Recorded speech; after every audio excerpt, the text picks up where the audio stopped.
Video, I'm going to see the hierarchical navigation in application created with Xamarin. Hierarchical navigation has this behavior. So this is the main page and the main view actually. And then when I click this button here, I go to the next view. What actually hierarchical navigation means is that the main page, the previous view, is actually still in stack. So I can go back to the previous view by clicking this navigation back button on the navigation bar up here. So actually is recalled from the second view, is recalled the main view, the first view. The same thing I can achieve this behavior by clicking the go back button in the second view and actually do the same thing of the back button in the navigation bar, but we do it here programmatically. So now we see in the code how we can do this one, and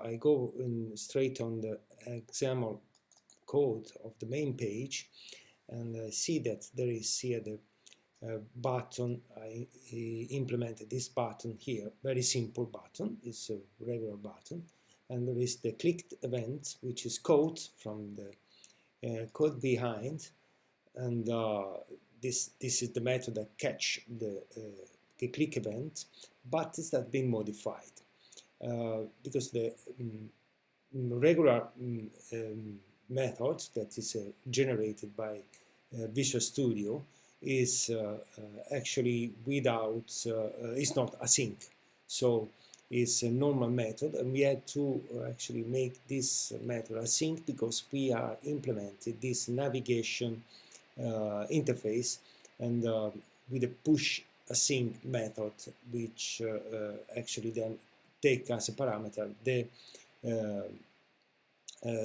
object of the view to load and to display in the application. So this actually is important to make this await actually keywords and to call the navigation push async method. When we implement await, we have to declare the method async. Having said that, we say how then we do the same thing in the back button of the second navigation of the second view. We see that actually we do the same. So this go back actually is the method that catch the click event of the button we implement in the example of the second view, so which is this one, is this button, and then the click event is called by this method here, go back, and here again we had to declare it as async, but the navigation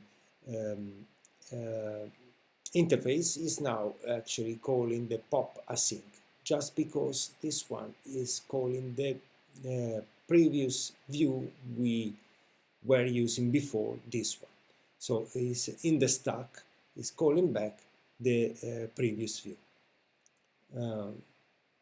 This actually almost all we have to implement in views in order to actually navigate the hierarchical navigation, but we have also to point out a couple of things. One is a minor thing, but this one is very important. We start with the minor one, which is actually in the example code. There is this title here. Is intro, which is in the title of the main page, and we have in the example code also the title here is details. what happened here? Actually, when we call the application, we see that here we have an intro in the navigation bar, and in the second view we have details. So this is the site, the title is reflecting the name we gave to the title here. What is described in the title here? So it's not it's not compulsory, is optional, but actually is helpful to have it because we actually have a clue where we are in the navigation.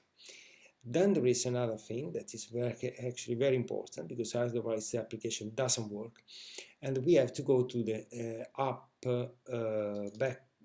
behind code of the whole application, and we had to actually declare the main page to be part of the navigation method object of the application. So we had to create, in other words, we had to create an object which is a navigation page object, and in the navigation page object constructor we had to declare define the object that is going of the page that is going to be loaded. Yeah, this one is this one very important, because otherwise the application doesn't work. And this is the behavior here again. Next, we see how we can remove the navigation bar and just navigate through only via the button, this button here.